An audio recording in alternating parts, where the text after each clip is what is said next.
Practical English Podcast. Hello, and welcome back to the Practical English Podcast, the place where we explore meaningful life topics while improving your English naturally. I'm Mia, and I'm really glad you're here today.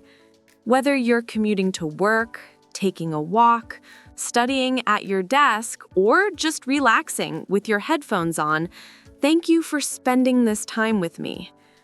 Today's topic is something we all experience in our daily lives, but we don't always stop to examine it closely. And that's exactly what we're going to do together. Let me ask you something. Have you ever said yes to something and immediately felt that uncomfortable knot in your stomach? Like you just agreed to something you really didn't want to do. Maybe your boss asked you to take on an extra project when you're already overwhelmed.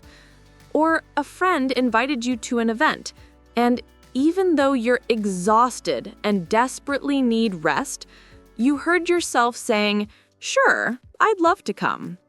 And then the moment the words left your mouth, you felt it. That heavy feeling of dread. That voice in your head asking, why did I just agree to that? Or maybe it's happened with family. Your mother calls and asks for a favor.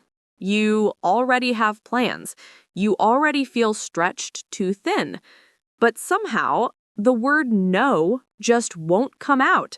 Instead, you rearrange your entire schedule, cancel your own plans, and say yes. Again. And later, when you're alone, you feel frustrated, not just with them, but with yourself. Because deep down, you know you didn't want to do it. You know you should have said no, but you didn't. And now you're stuck. If that sounds familiar, don't worry. You're not alone. In fact, this is one of the most common struggles people face, especially those of us who are kind, caring, and want to maintain good relationships with others. We've been taught that saying yes makes us helpful, reliable, and likable.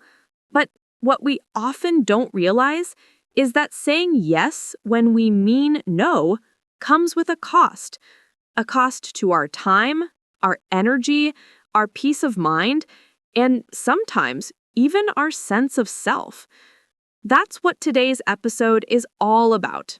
We're going to explore the art of saying no, why it feels so difficult, what happens when we always say yes, and most importantly, how we can start setting boundaries without drowning in guilt. The big question I want you to think about throughout this episode is this: do you say yes when you really mean no? And if you do, why? What are you afraid of? What are you protecting? Or maybe, what are you losing by always agreeing? We'll look at the psychology behind people-pleasing. We'll explore real-life situations where saying no feels impossible. And we'll talk about how learning to set boundaries isn't selfish. It's actually an act of self-respect and honesty. By the end of this episode, I hope you'll have a clearer understanding of your own patterns and feel more empowered to honor your own needs. Now, as you listen, I encourage you to think about your own life. When do you say yes when you mean no? Is it at work? With family? With friends? With yourself? And what does it cost you? Sometimes asking the right questions is the first step toward real change. This episode isn't just about learning English. It's about understanding yourself better, becoming more honest with yourself and others, and ultimately living a life that feels more authentic and less exhausting. So before we dive into today's topic, I just want to let you know that this episode is created especially for B2 level English learners, also known as upper intermediate level. That means the vocabulary, grammar, and expressions you'll hear are a little more advanced than beginner or intermediate content. Don't worry if you don't understand every single word. Just try to follow the meaning and enjoy the rhythm and flow of natural English. This is a great way to improve your listening and comprehension skills while exploring real, meaningful topics. So, let's get started. So now that we've asked the big question, do you say yes when you mean no? Let's take a deeper look at what's really happening when we do this. Because on the surface, it might seem simple. Someone asks you for something and you agree. But underneath that simple interaction, there's actually a complex web of emotions, beliefs, and patterns that we've been carrying, sometimes for our entire lives. First, let's define what we're really talking about. When I say saying yes when you mean no, I'm talking about agreeing to things that don't align with what you truly want or need.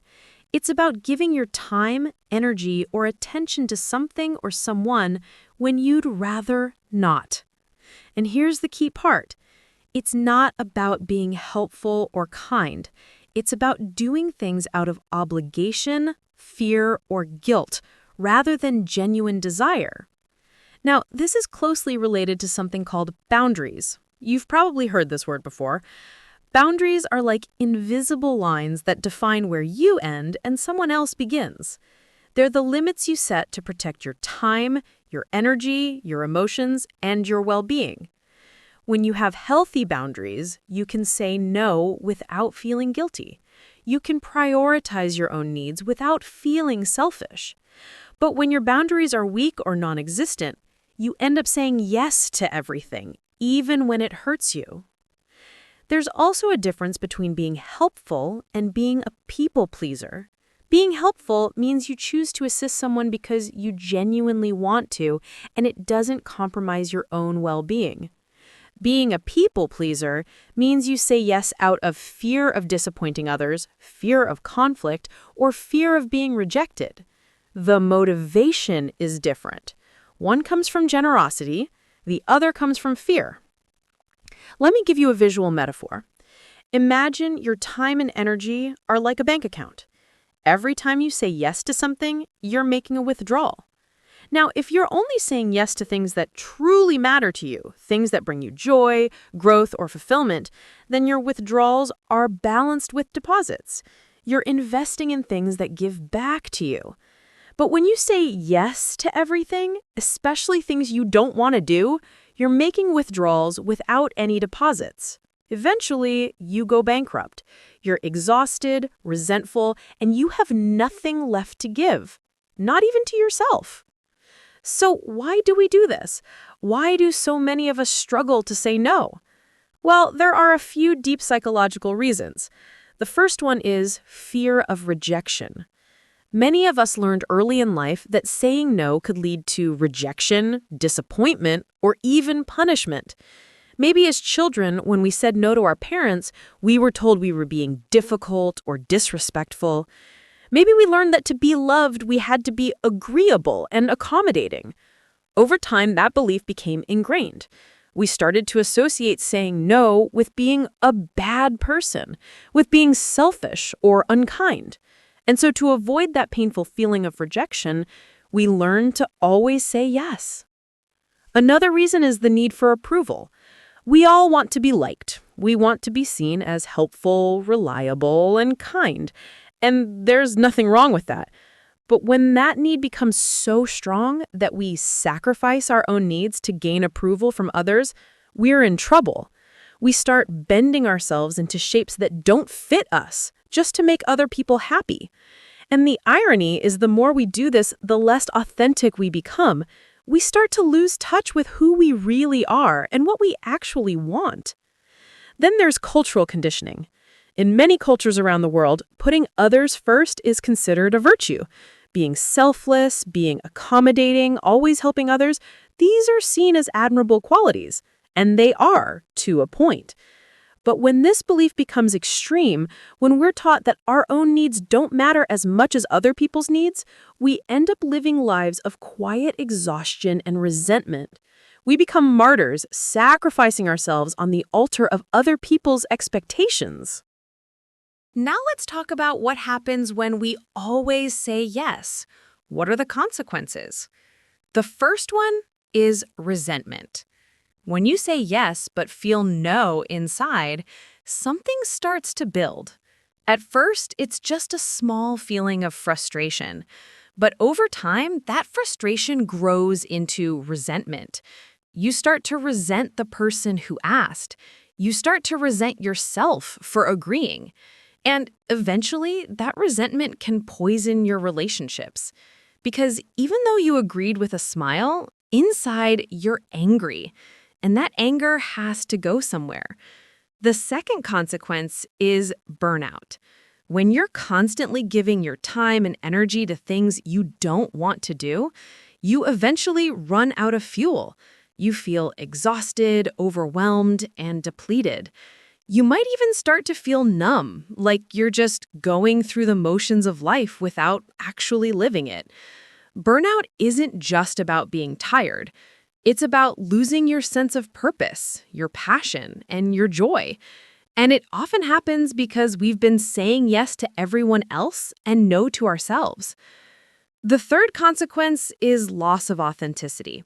When you're always agreeing to things you don't want to do, you start to lose touch with who you really are. You forget what you like, what you need, what you value. You become a mirror, reflecting back what other people want from you rather than being your true self. And that's a lonely place to be, because even when you're surrounded by people, you feel unseen, because the real you, the you with needs and desires and boundaries, has been hidden away. So let me ask you this. Think about the last time you said yes when you really wanted to say no. What stopped you? Was it fear of disappointing someone? Fear of conflict? Fear of being judged? Or maybe you didn't even realize you wanted to say no until after you'd already agreed. Sometimes we're so disconnected from our own feelings that we don't even know what we want anymore.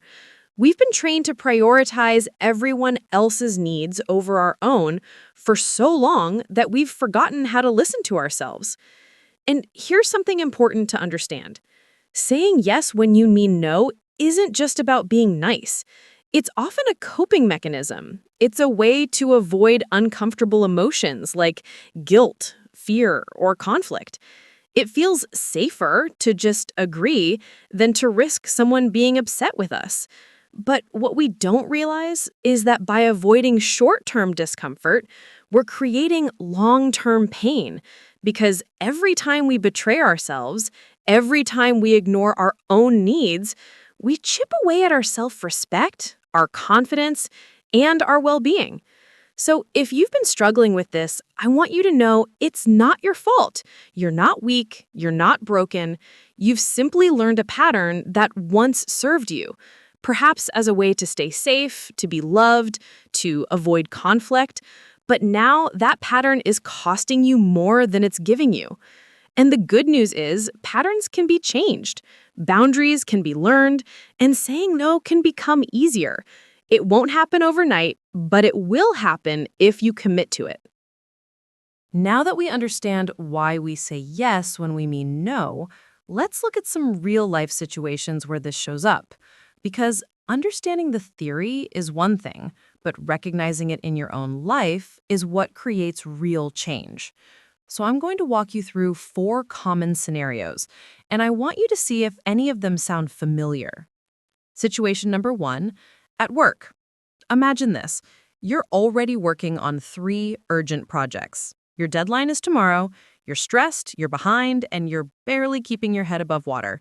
Your boss walks into your office and says, "Hey, I know you're busy, but we just got a new client request. Can you handle it? I really need someone reliable on this." What goes through your mind? Your first thought is probably, I can't handle this. I'm already drowning.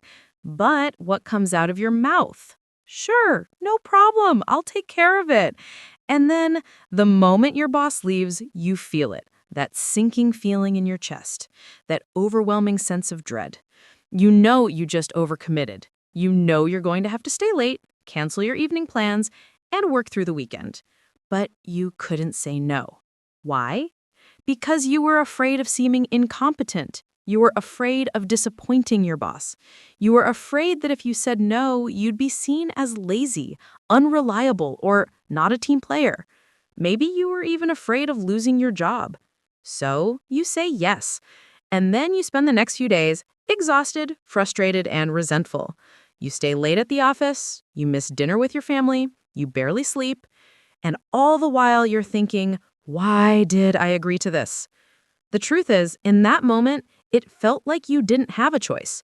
But you did. You could have said, I'd love to help, but I'm already at capacity with my current projects. Can we discuss priorities or perhaps bring someone else in? But that felt too risky. So you took the safe route. You said yes, and now you're paying the price. Situation number 2, with family. Let's say your mother calls you on a Tuesday evening. You've had a long, exhausting day at work. All you want to do is order takeout, watch something mindless on TV, and go to bed early. But your phone rings, and it's your mom. She says, "Hi, sweetheart, I need a favor. Can you come over this weekend and help me move some furniture? It'll only take a couple of hours." Now, you love your mother. You want to help her. But you also know that this weekend is the first weekend in a month where you have absolutely nothing planned. You were looking forward to resting, catching up on sleep, maybe spending some time on a hobby you've been neglecting. But here's what happens. The moment she asks, you feel a wave of guilt wash over you. You think, she's my mother. She raised me. She's done so much for me. How can I say no? And even though every fiber of your being is screaming, I need this weekend for myself, what comes out of your mouth is, of course, Mom, I'll be there. And the moment you hang up, you feel it, that familiar mix of guilt and resentment. Guilt because you almost said no, resentment because you said yes. This is one of the hardest, isn't it? Because family relationships are complicated. We love our families and we want to be there for them, but we also need time for ourselves. And saying no to family often feels like betrayal, like we're being selfish, ungrateful, or bad children. But here's the truth.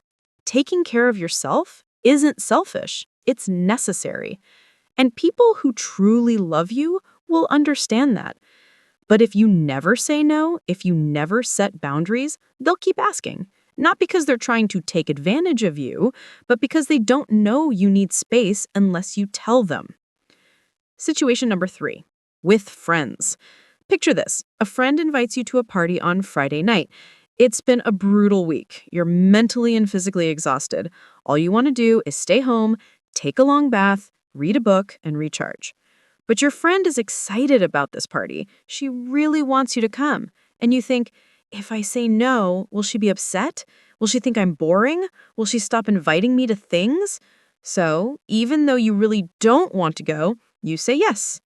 Friday night arrives, you drag yourself to the party. You're not having fun, you're watching the clock, counting down the minutes until you can leave without seeming rude. And the whole time you're thinking, I should have just stayed home.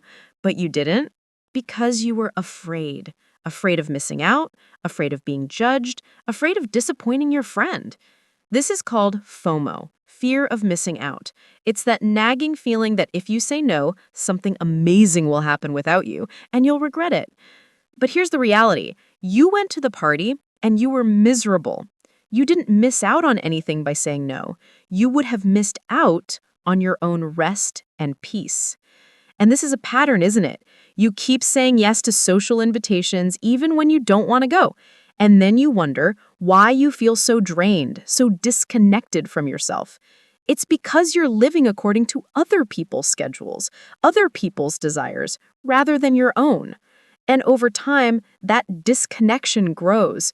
You start to feel like you're living someone else's life. Situation number 4, with yourself.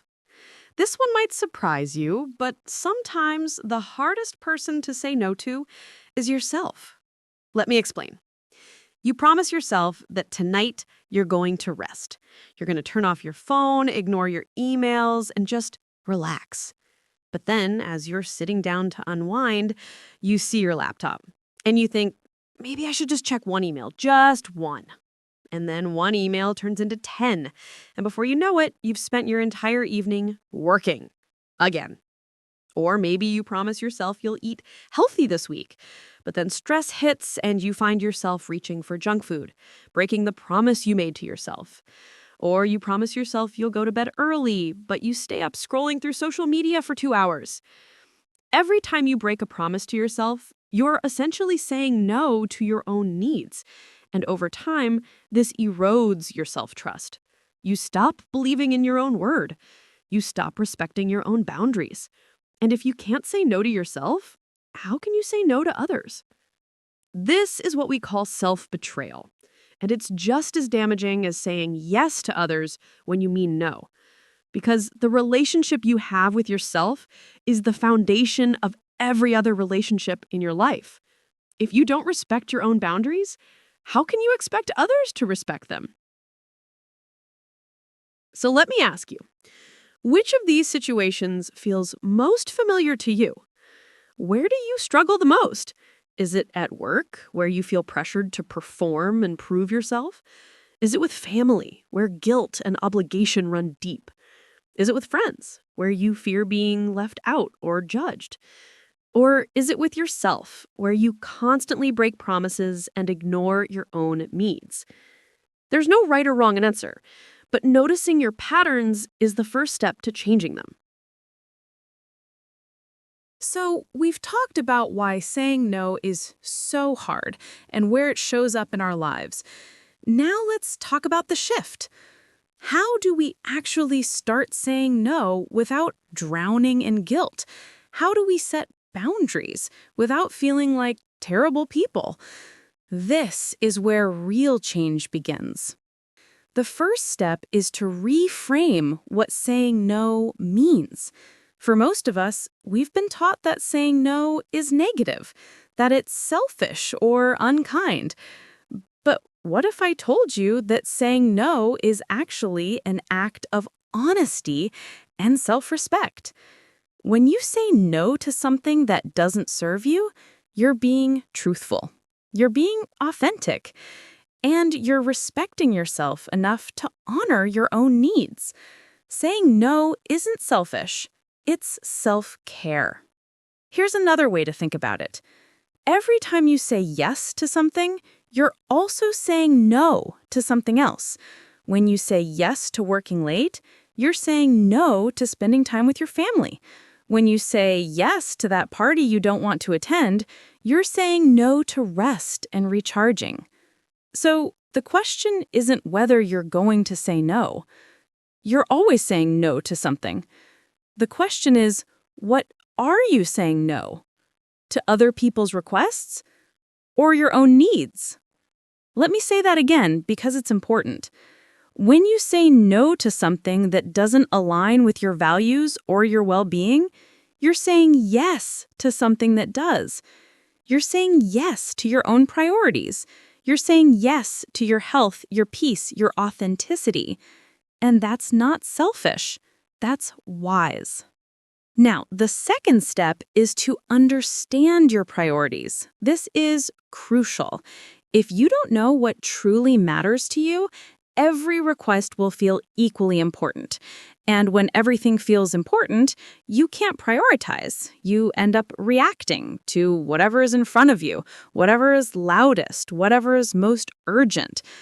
But urgency doesn't equal importance.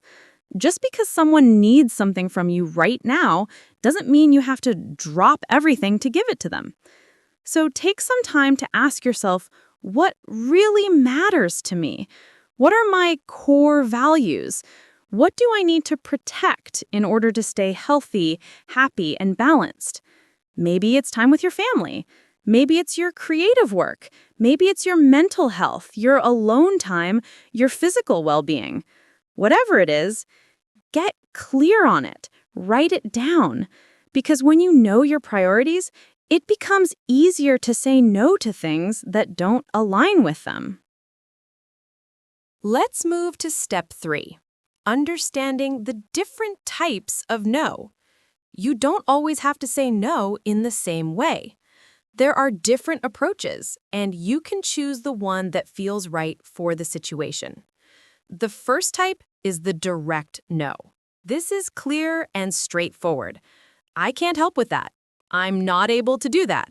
That doesn't work for me. There's no long explanation, no apology, just a simple, honest no. This works best in situations where you're confident in your decision and you don't owe anyone an explanation. The second type is the soft no. This is a gentler approach. I'd really love to help, but I'm not able to right now.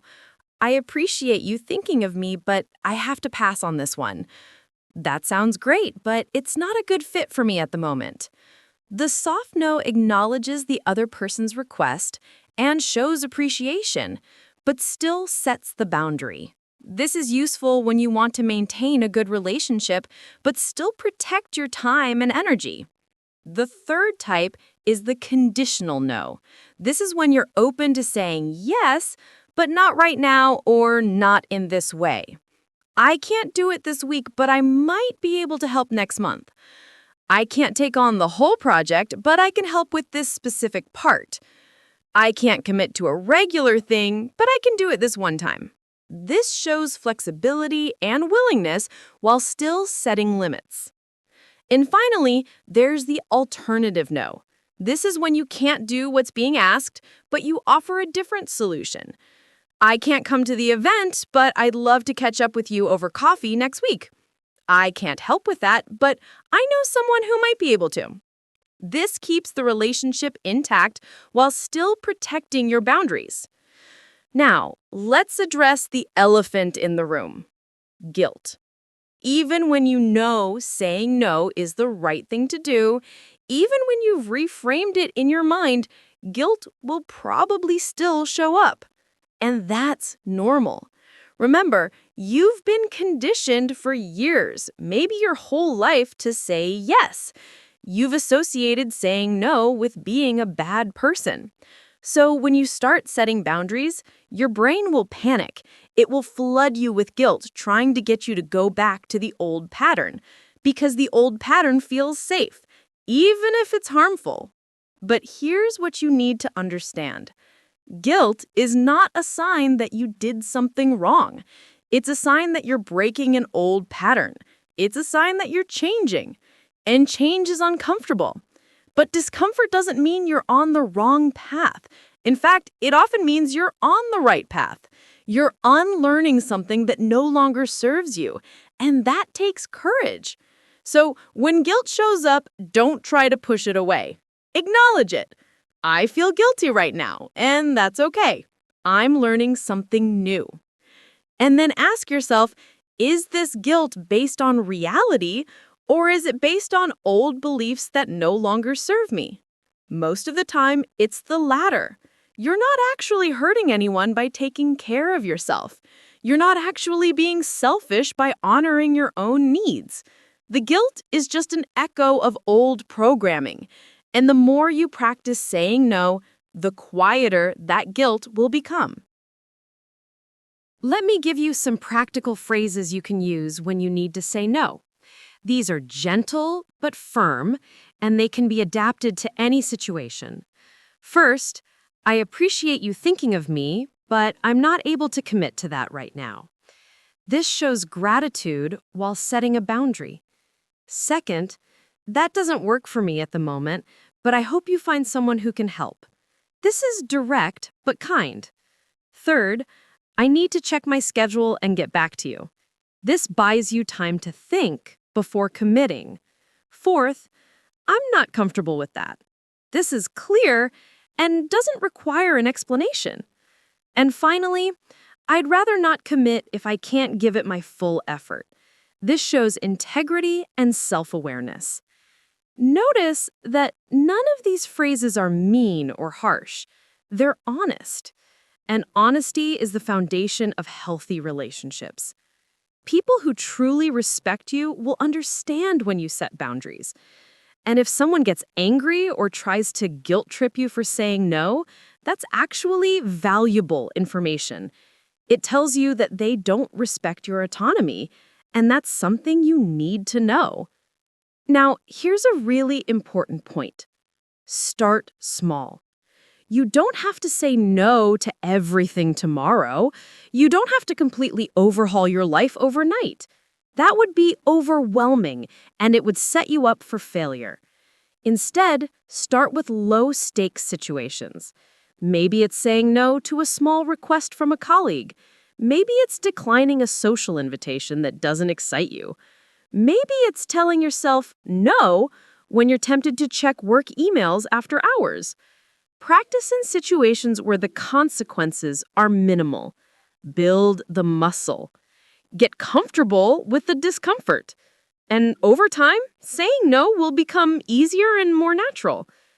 Think of it like learning to lift weights. You don't start with the heaviest weight.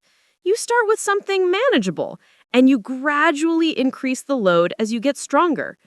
Boundaries work the same way. Each time you say no, you're strengthening your ability to honor yourself. And eventually, you'll be able to set boundaries in bigger, more challenging situations.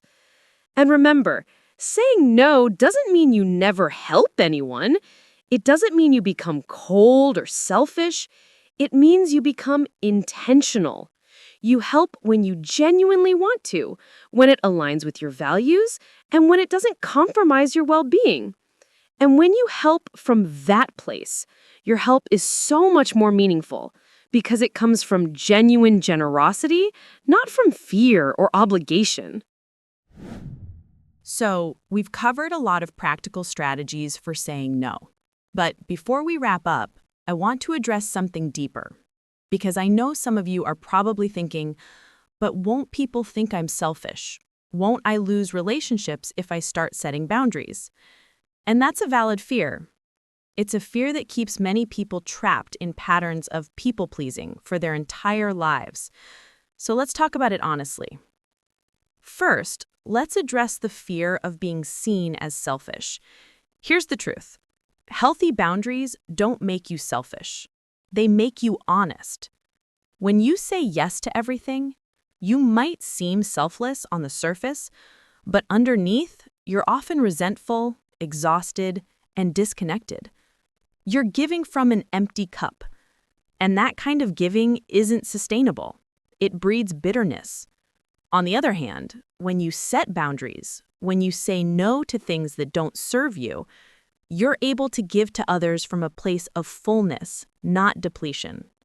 And that kind of giving is much more valuable. Think about it this way.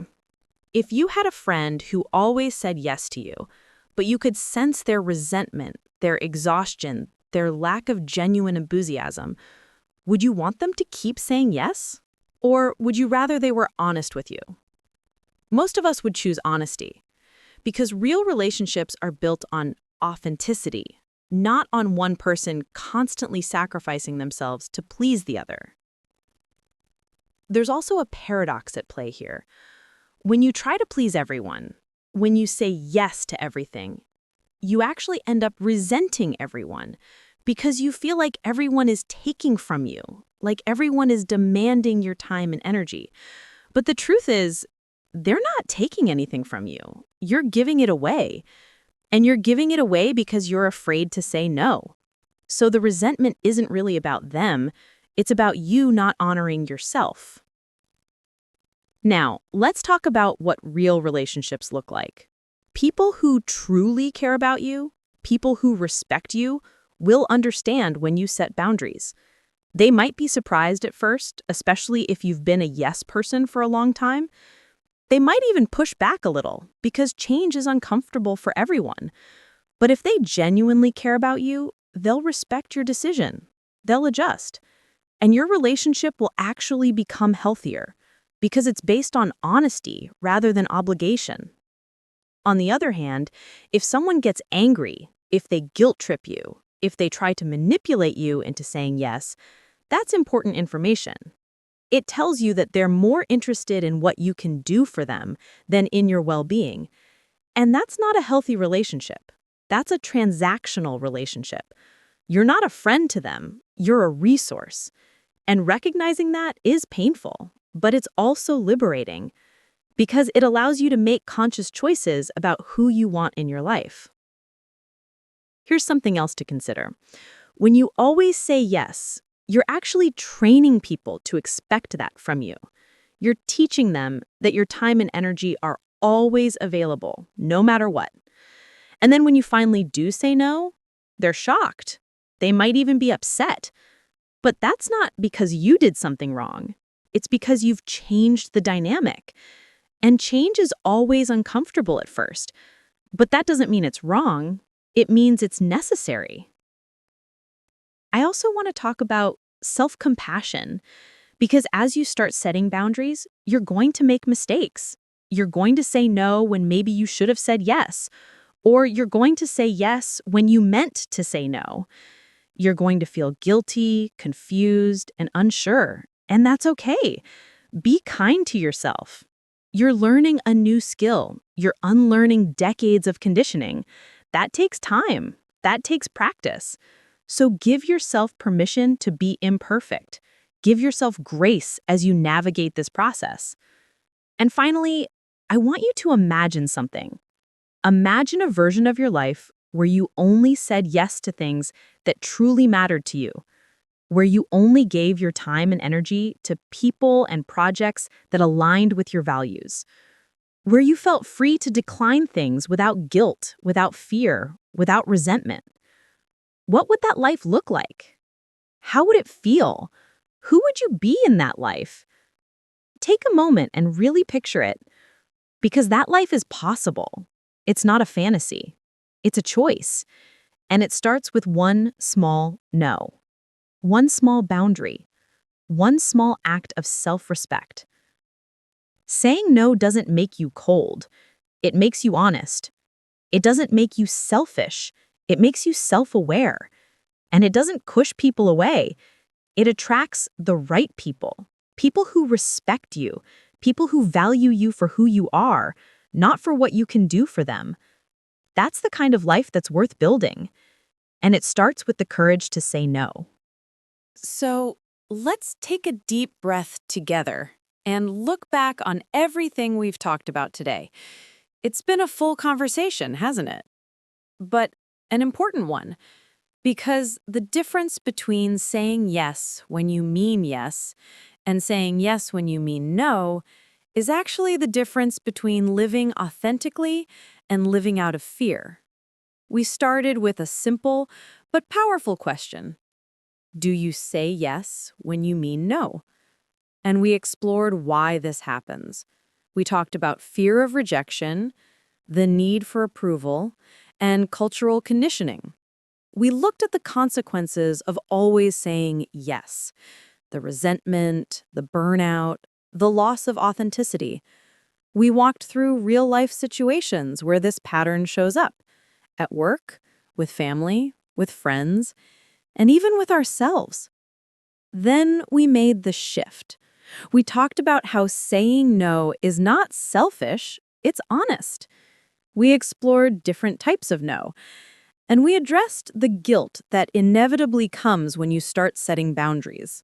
We learned practical phrases you can use, and we talked about the importance of starting small, building the muscle gradually. And finally, we looked deeper. We talked about what real relationships look like, how boundaries make you stronger, not colder, and we imagined a life where you honor your own needs without guilt. So now, before we end this episode, I want to invite you to pause for a moment and ask yourself, what will you do differently this week? Not next month, not when your life is less busy, but this week. Where will you practice saying no? Maybe it's a small request from a colleague. Maybe it's a social invitation you don't want to accept. Maybe it's a promise you keep breaking to yourself. Whatever it is, pick one thing, just one, and commit to honoring yourself in that moment. And if you're not sure where to start, try something simple. Journal about your patterns. Take 10 minutes tonight or tomorrow morning. Ask yourself, where do I say yes when I mean no? What does it cost me? What am I afraid will happen if I say no? This kind of reflection doesn't just help your ability to set boundaries. It helps you understand yourself on a deeper level. And that's what real growth looks like. Remember, you don't have to change everything all at once. Progress is built on small, consistent steps. And the more you practice honoring yourself, the more natural it will become. The guilt will fade, the fear will soften, and you'll start to feel something you might not have felt in a long time. Freedom.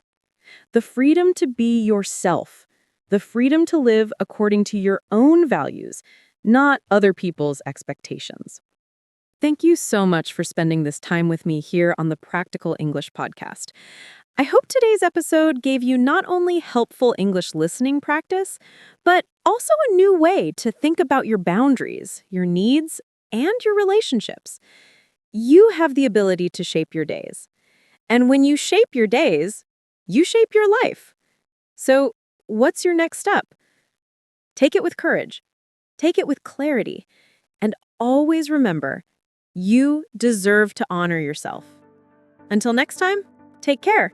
And remember, saying no to others is saying yes to yourself.